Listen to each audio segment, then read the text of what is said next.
Zdravo, jaz sem Tajka, sem navdušenka nad nego kože in avtorica strokovnega bloga o kozmetiki kozmedok.si. Po izobrazbi sem diplomirana kozmetologinja in bodoča magistrica industrijske farmacije.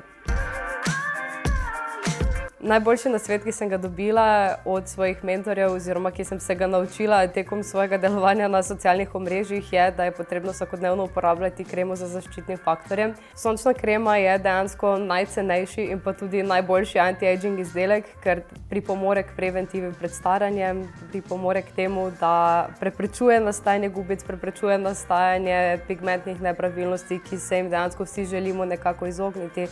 Tako da to je nekako najboljši nasvet, ki sem ga dobila jaz in ga želim predajati naprej, torej to, da vsakodnevno uporabljamo sončno kremo in to v pravilni količini. Pravilna količina kreme za zaščitnim faktorjem je 2 polna prsta, torej 2 kar konkretno debeli črtici oziroma 1/4 čajne žličke za obraz oziroma 1/2 čajne žličke za obraz in pa za vrat.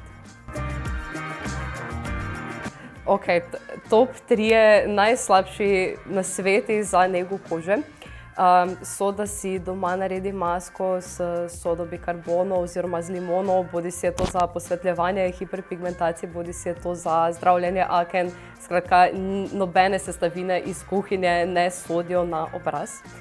Drugi najslabši nasvet za nego kože, ki ga lahko dobite tisti, ki imate akne, je to, da so akne posledica umazanosti kože in da jih morate zdrgniti z kože, tako da mehanski pilingi in razne grobe zadeve pri aknah naj odpadejo oziroma se jim dajmo izogibati, zato ker moramo do aknaste kože biti nežni, zato ker je tako ali tako že prisotno vnetje v koži. Zadnji najslabši nasvet je pa dala ena izmed največjih zvezdnic na socialnih omrežjih, ki je rekla, da sončno kremo uporablja samo kot highlighter, torej samo na tistih predelih obraza, kjer nas načeloma želimo, da je koža svetlejša in da preprečimo to, da nas bi na tistih predelih opeklo sonce, zato da povsod drugje je zagorela.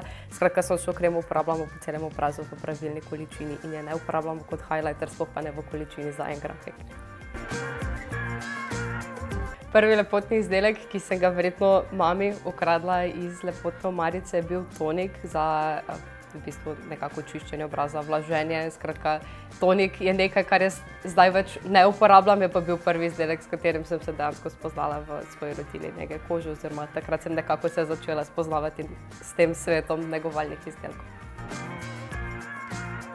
3 izdelke, ki bi jih vzela s seboj na samotni otok. Prvo bi bilo eno čistilo na vodni osnovi z nežnimi površinsko aktivnimi snovmi, po možnosti neodjušavljeno, zato da kožo očistimo, kar je seveda tisti glavni korak, ki ga moramo izvajati v rutini nege kože.